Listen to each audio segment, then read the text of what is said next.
안녕하십니까. 2023년 3월 5일 최병무 팩트 시작하겠습니다. 자, 국민의힘 전당대회가 이제 뭐 사흘 앞으로 다가왔습니다. 뭐 대충 결판이 났다, 뭐 이렇게 막 찌라시도 돌고 뭐 이렇게 되는데, 여기저기 제가 이제 취재를 좀 해서 그 취재한 결론을 가지고 말씀을 드리겠습니다.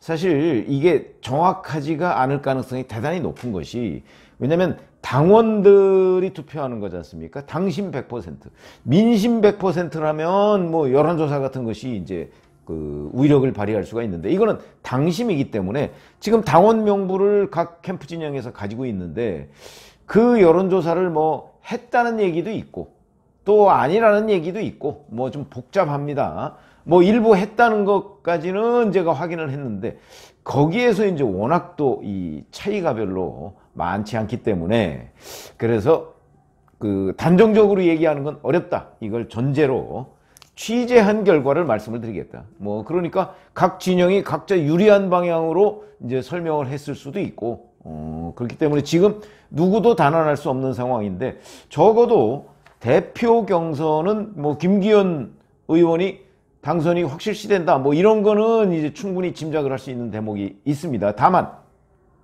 1차 투표에서 과반을 확보할 것이냐, 현재 대부분의 여론조사에 보면 한 40%를 좀 넘고 45% 언저리 이렇게 돼 있거든요.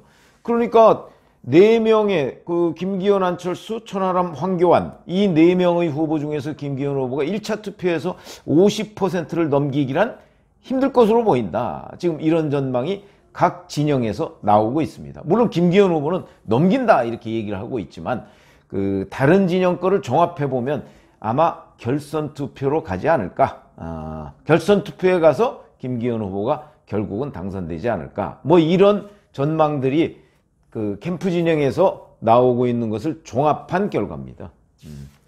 이미 4일과 5일, 지금 이 순간에도 모바일 투표는 진행 중이고요. 그 다음에 이제 내일부터 ARS 투표가 진행하고 8일 이제 현장에서 또 투표가 진행 중입니다. 그런데 이제 전체적인 흐름을 보면 초반에 관심이 대단히 높았는데, 이 대표 경선에 나온 후보들 간에 뭐 약간 진흙탕 싸움 비슷한 것들이 진행이 되고, 그 다음에 워낙 바깥에 이재명 대표의 체포동의안, 구속영장 청구, 뭐 이와 같은 대형 정치 이슈가 있다 보니까 오히려 국민의힘 경선은 가려졌습니다. 그래서 현장에서 이제 뛰는 후보들, 이 사람들 얘기를 들어보면 관심도 자체가 굉장히 떨어졌다는 거죠. 이거는 국민의힘한테는 별로 좋지 않은 소식이긴 하지만, 어찌됐든 간에 그렇게 돼서 당원들이 우선 시큰둥한 반응을 보이고 있다. 그러니까 역대 대략 뭐 한 40%에서 50% 사이의 투표율을 보였는데, 역대 어찌 보면 가장 낮은 투표율을 보일 수도 있겠다, 뭐 이런 전망까지 지금 나오고 있습니다. 그래서 투표율이 낮으면 또 누구한테 유리할까, 뭐 이런 부분이 이제 그렇게 되면 아무래도 조직표가 유리할 가능성이 있죠. 그러면 또다시 김기현 후보가 아무래도 조직표가 많다 보니까 김기현 후보가 유리해질 가능성이 있다, 이런 정도는 충분히 얘기를 할 수가 있겠습니다. 벌써부터 뭐 당원 상대로 여론조사를 했다, 그런 찌라시 돈다 제가 말씀을 드렸죠. 그 찌라시에 보면 뭐 1차에 뭐 김기현 후보가 50%를 넘기는 그런 찌라시도 있고, 그렇지 않고 2차에 가서 뭐 당선되는 뭐 그런 찌라시도 있는데, 그 찌라시는 어떤 것도 우리가 믿을 만한 거는 못 된다, 이런 말씀을 드립니다.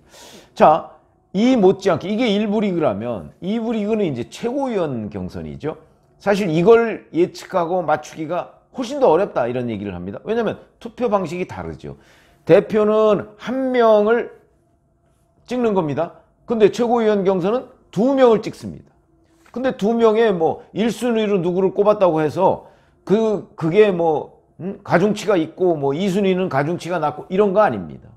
그러니까 자칫 잘못해서 2명을 써내는데, 두 번째만 계속 올라간 후보가 있었다 그러면 그걸 모아서 1위가 될 수도 있는 구조다, 그런 거죠. 초반에는 이 경선 초반에는 조수진 의원이 압도적으로 우세했고, 그 다음에 이제 민영삼, 김재원, 김병민, 정미경 뭐 이런 사람들, 허은하 후보까지 이렇게 해서 태영호 후보도 있죠. 김용태 후보도 이렇게 혼전 양상을 보였습니다. 그러니까 조수진 독주에 나머지 7명 정도가 혼전 양상을 보이고 있었거든요.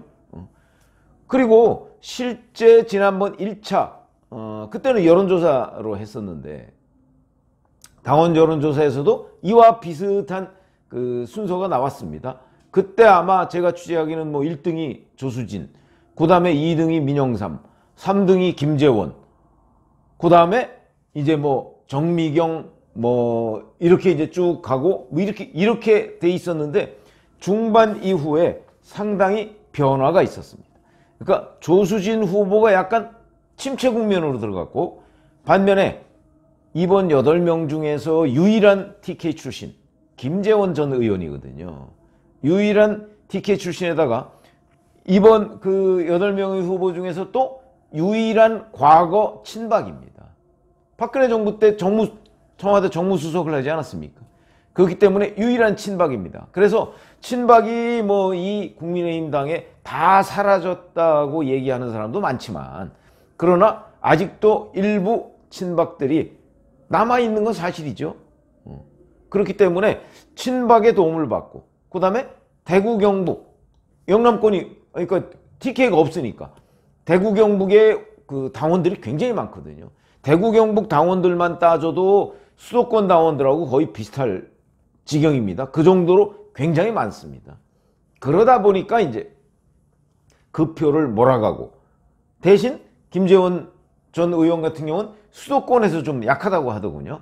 뭐 이런 것들이 이제 종합적으로 영향을 미쳐서, 그러나 이제 TK와 그 다음에 친박 뭐 이런 표들을 이제 본인이 다 흡수하니까. 근데 문제는 2표니까. 예를 들어서 친박 당원이라 할지라도 김재원 한 표 주고 한 표는 다른 쪽에 줘야 됩니다. 요런 것들이 이제 변수가 될 수 있다는 거죠. 그게 대표 경선과 최고위원 경선의 결정적인 차이점입니다. 그래서 중반 이후에 조수진 의원이 약간 침체기를 맞았다고 했죠. 그래서 그 틈을 김재원, 민영삼 후보 등이 이제 약간 파고 들어갔고, 그리고 나서 이제 종반전 아닙니까? 종반전에는 또 양상이 바뀌었는데, 아까 말씀드렸듯이 국민의힘 대표나 이 최고위원 경선에 대한 당원들의 관심조차 초반과 많이 달라졌다. 관심 자체가 낮아졌다.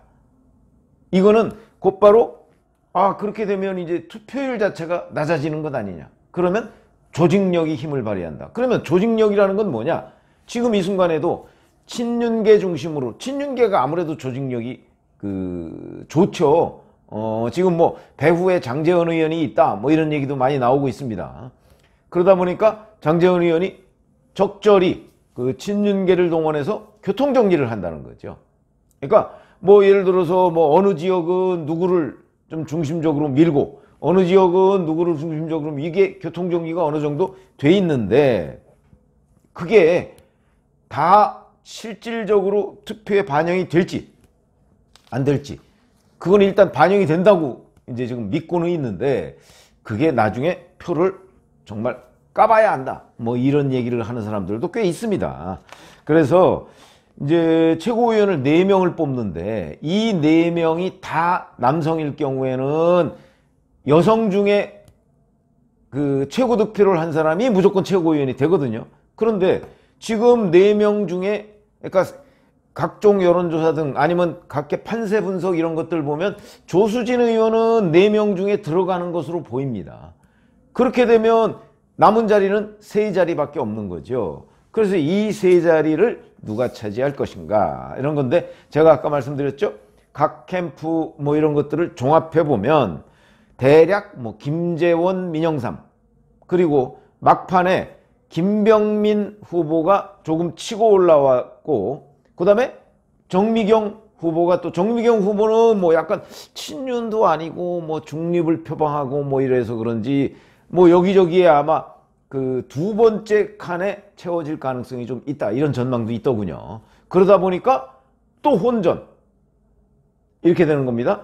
그래서 각 진영 얘기를 종합해 보면 아까 얘기했듯이 바로 김재원 민영삼, 조수진 정도가 이제 그 상위권에 있다고 보여지고, 그 다음에 이제 그 4, 5위권이 뭐 정미경, 김병민 뭐 이런 정도가 이제 4, 5위권. 그러면 천하용인이라고 하는 천하람, 그 다음에 그 허은하, 그 다음에 김용태, 이기인은 청년 최고위원입니다. 이기인, 뭐 이렇게 네 사람 중에 하나라도 될 수 있을 것인가? 뭐 이런 부분이 이제 관심이죠. 그런데 현재까지 각 진영의 의견, 분석을 종합해 보면 천하용인 네 사람 중에 그나마 가능성이 있는 사람은 허은하 후보가 최고위원 가능성이 조금 있을 뿐, 다른 세 사람은 당선이 어렵다, 이런 지금 진단이 나오고 있습니다. 그러니까 친 이준석계는 이번에 몰살할 가능성이 많다, 이런 게 이제 각 진영의 분석이다. 제가 전제로 말씀드렸죠. 각 진영의 분석이기 때문에 사실 저희가 그걸 알기는 어렵습니다. 진영 분석을 종합하는 거죠. 종합해 볼 때 요 진영에서는 이렇게 보고 저 진영에서는 이렇구나 라는 걸 얘기해서 말씀을 드리는 것이지, 저희가 뭐 점검해보고 무슨 점치고 뭐 아니면 제가 뭐 누구를 밀고 이런 건 없기 때문에 적어도 누가 돼야 한다, 저는 그런 말씀을 드리지 않습니다. 뭐 다 뭐 국민의힘 사람들이고 다 비슷하겠죠. 근데 각 진영을 종합 취재해보면 대체적으로 요렇게 지금 판세가 돼 있는데, 마지막 변수는 역시 낮은 투표율이 낮아질 것 같다.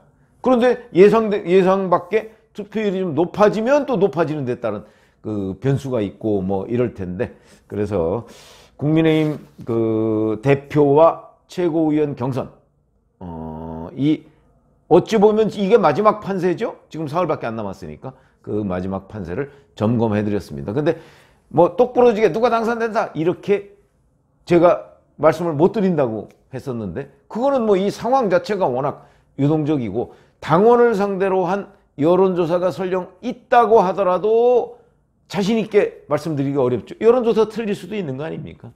그런 점에서 본다면 대체적인 막판 판세를 제가 각 진영을 종합해서 말씀을 드렸습니다.